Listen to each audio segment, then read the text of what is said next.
I've been diabetic for over 20 years, and I knew I was heading towards that because my dad was a diabetic, and he had kidney failure too. And I knew that it was going to happen.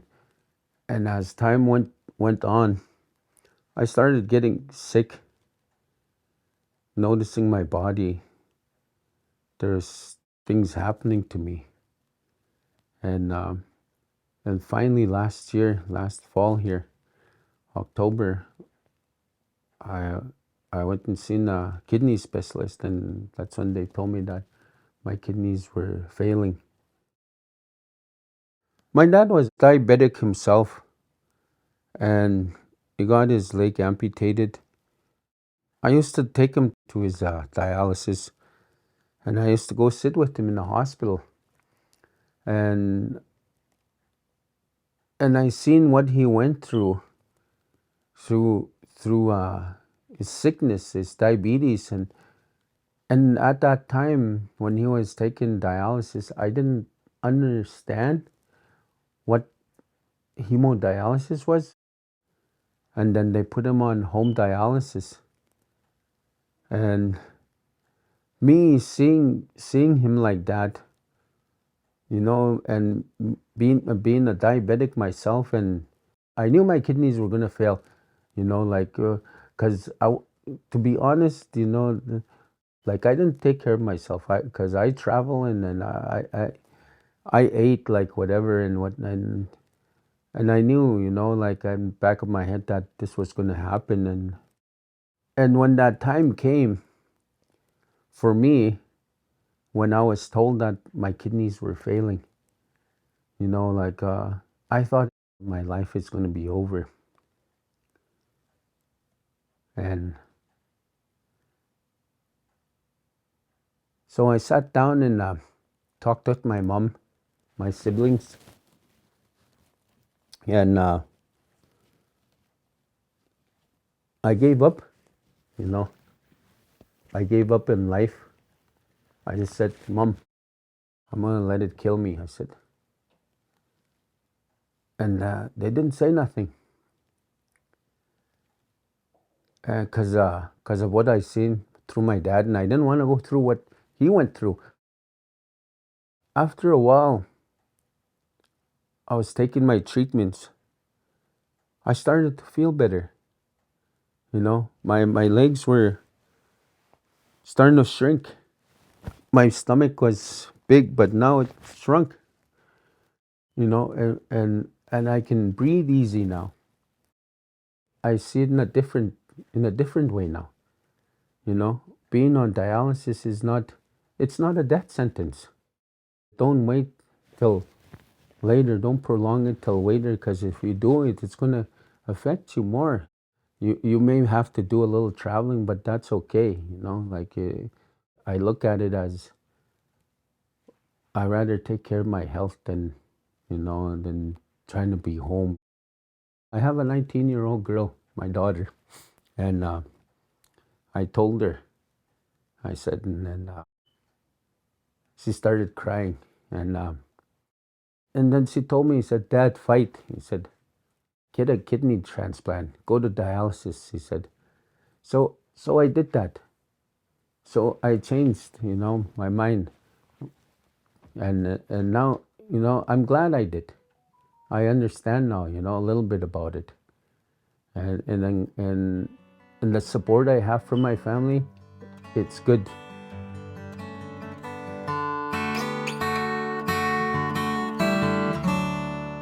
Traditional medicine is a very powerful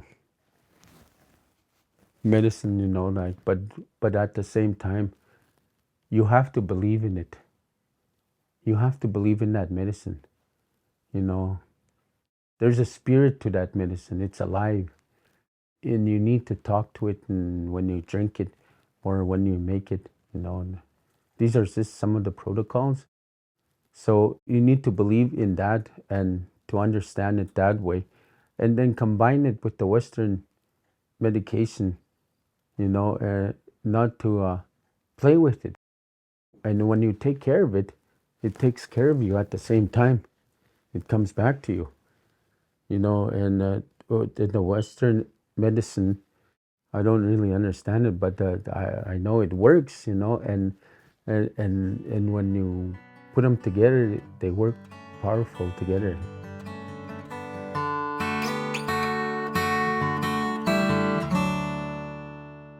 I'm a singer, a power singer, roundnet singer, and I have a drum group, and I have a lot of young guys that I sing with. My brothers, I sing with, and they won't go if I don't go. So that's why I took that home dialysis.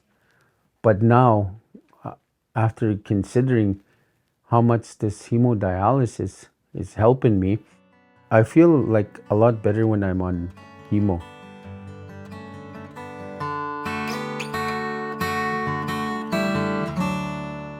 When I started seeing the kidney specialist, one of my buddies was getting a transplant that day. He had surgery. I seen him in the hospital again about a week later, and I started asking him questions, and he said that transplant really works. I feel a lot better. He said, and things are different now. And then just keep going to your treatments, listen to the doctors, take your medication, whatever they tell you, do it. They said, and it will help you. So that I'm looking forward to it. That I get a transplant. I have all my siblings, my friends. They're willing to get tested, and they're gonna donate their kidneys. So, but that has to wait. Like, I have to be on a waiting list, and then from being on a waiting list, and then I can start getting people tested and giving them names. So that from there, yeah. So I do have people that are willing to come forward and donate a kidney.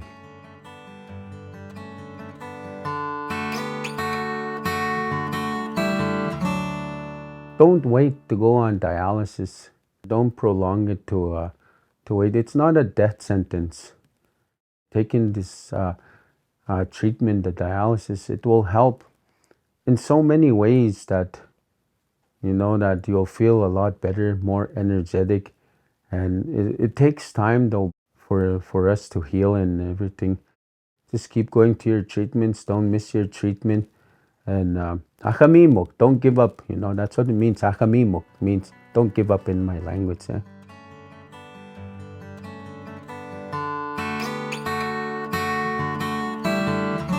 The nurses and the healthcare professionals, they're excellent to us. They take care of me when I go to my treatment. You guys are the professionals. We leave everything up to you guys. So our lives are in your guys' hands, and that trust is there. So, and they're very informative with me when they ask me. They ask me if I'm okay, and I tell them, yeah. Is there anything wrong? Are you hurting or whatever? And again, hakamimuk, don't give up. You guys too, don't give up on us. There's a lot of sick people out there. One day I'll be okay if I don't give up.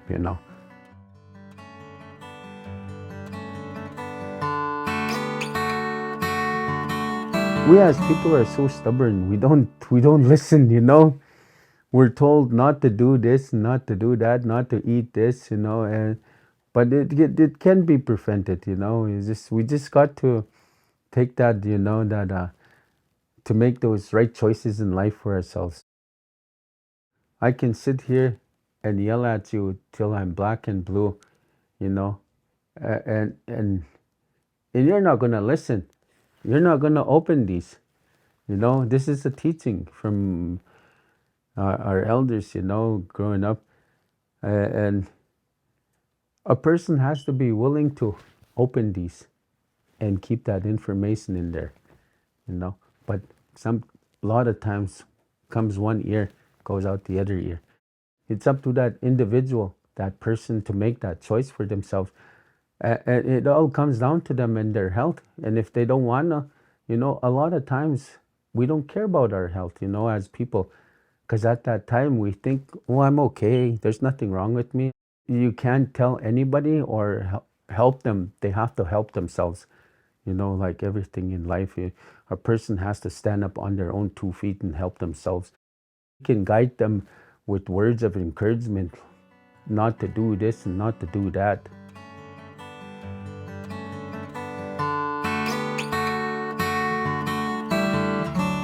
My family is very supportive. My mom is 69, and she takes me to my dialysis 3 times a week. My mom's the biggest supporter right now, and I really want to thank her, and I really appreciate her. And she took care of my dad for how many years, when my dad was sick with diabetes and being on dialysis, took care of my dad. Now she's taking care of me. She's a very strong woman. I like to, applaud her and recognize her for that. We're a community, in all communities, when times get hard, we come together, even if it's just for a little bit, like a little donation, that means a lot. And and that's how my community is. They support me. They give me prayers, they pray for me. They let me know they're continuing to pray for me, and our chief in council, the leadership, they support me with the room when I ask them, or if I need financial help, they'll help me. We come together, we go to ceremonies, like the elderly men they'll say, we'll pray for you, or the ceremonies that are taking place, that are going to be taking place this spring and summer, there are going to be prayers there for a lot of people that are sick, myself and the other people that are sick. So it's a community thing.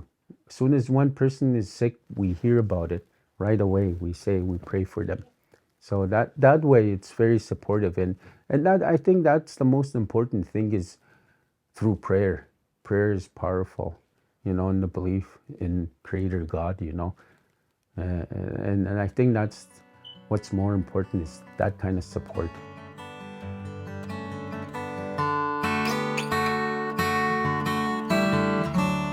My job title as at the correctional center and as an elder, and it can help them, I think. I truly, strongly believe, I think it can help them with the things that I'm going through, and to help them, encourage them to make the choices in life to better themselves as a person.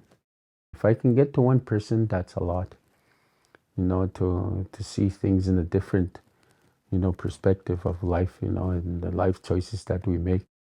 We take things for granted, as soon as when we're doing okay, nothing's going to happen, and then bang, one day you're sick. And then all of a sudden, I should have listened, like now I could have done things differently.